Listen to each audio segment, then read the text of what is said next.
I was just a boy when they sent me to war. 19 years old. I had never even kissed a girl. I had never held a child in my arms. I had never been farther than my daddy's farm. But they put a gun in my hand, a helmet on my head, and they told me I was a soldier now. This violin came with me. I used to play it back home, sitting on my mother's porch, the sun setting over the fields. But war is no place for music. War is a place for screaming, for dying. And yet, somehow, this violin survived it all. There were 5 of us, me, Tommy, Charles, Henry, and David. We weren't just soldiers.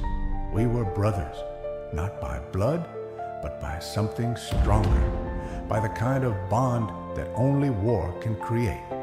We did everything together. We fought together. We bled together. We survived together. Until we didn't. It was December 1944, the Battle of the Bulge, the coldest winter Europe had seen in 100 years. Our boots were frozen solid. Our hands were stiff as corpses. We hadn't eaten in 3 days, and the enemy was everywhere. We were trapped. 5 of us, alone in a forest covered in snow so deep we could barely walk. No food, no radio, no reinforcements coming. Just 5 boys. 5 boys trying to make it home. Tommy was the first to go. We heard the shot before we even saw it. 1 minute, he was laughing, talking about how he wanted to open a bakery when he got back. The next, he was on the ground, staring up at the sky, his blood melting the snow. Henry was next. He stepped on a mine. We didn't even hear him scream. It was just gone. 1 second he was there, and the next, there was nothing but blood in the snow. David bled out in my arms, shot in the stomach. He kept calling for his mama. He was just 19, just a kid, and I couldn't save him. I couldn't do anything but hold him while the life drained out of him, whispering, "You're gonna be okay," when I knew damn well he wasn't.